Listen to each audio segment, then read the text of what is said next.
guess it's important to understand that my entry point is ceramics. A pretty straightforward sort of material to use when you're interested, as I am, in making objects and dealing with how humans interact and understand objects.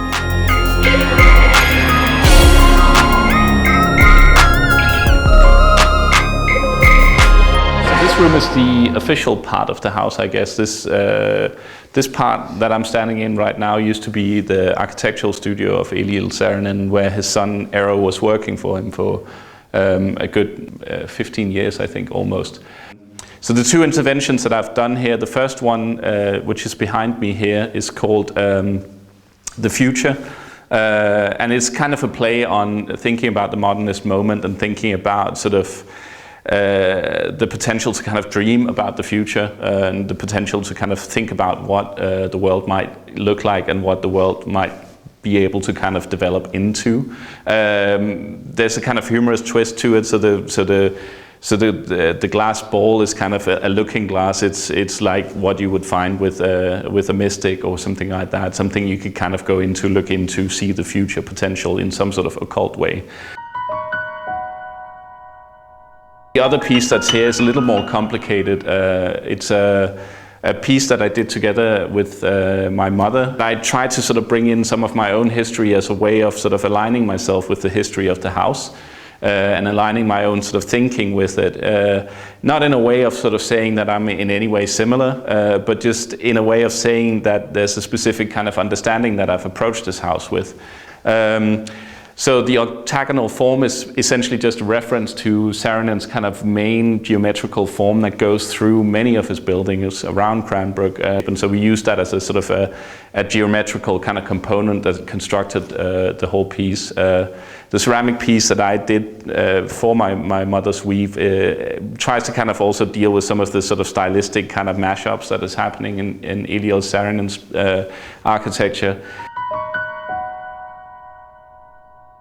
So this room here is what's called the book room. The piece that's here is actually not a piece that I made for the house directly. It was a piece that I was asked to do for an exhibition that was called No Object is an Island, which was over at the Cranbrook Museum a couple of years ago.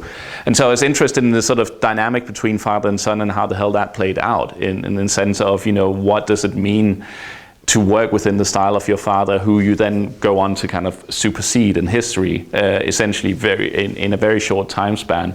And so the lamp here is kind of a way of playing around this in a sort of humorous way, I guess. When you suddenly start getting into the sort of organic forms of Eero Saarinen's that is different from Eliel Saarinen's as well. And so it's a way of sort of dealing with the two through form typologies, through the history of decorative arts, through various sort of notions of object making, but kind of taking a cartoon-like twist on it.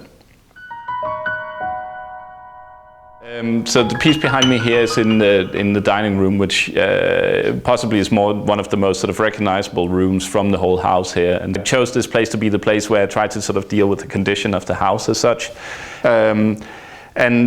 So again, sort of using sort of the methodology of ceramics and decorative arts and those sort of things, I chose to use the format of a bowl because that would be possibly one of the things you would see on this table. Then with this bowl here, I made it in such a way that the glaze is sort of dripping upwards. So it seems as if gravity essentially is pulling the wrong way, or that something kind of almost cinematic is happening in the sense that suddenly we see an idea of material performing in the way that it normally doesn't. And so it's a way of kind of thinking about sort of the stopping of time, or almost how one would go into a cave and see sort of dripping stones and whatever else have you. So in one of the things that I all the time wanted to do with this exhibition was also to deal with sort of the notion of coloration in this house and how colors operate in this house as a sort of a perceptual device, I guess. One of the sort of little details of this house is this linen cabinet behind me here, which is all painted blue, and that's an old sort of household trick to essentially make your linens look whiter.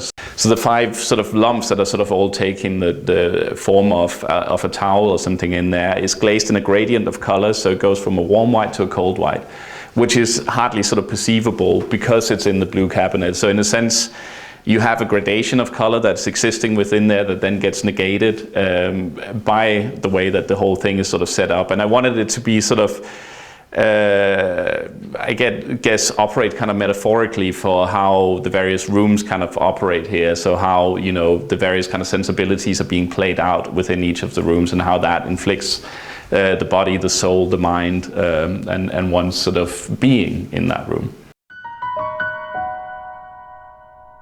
In here, I've made sort of, I guess, a Freudian piece, if anything, that really tries to kind of deal quite explicitly with the relationship between the father and the son, between Eliel and Ero.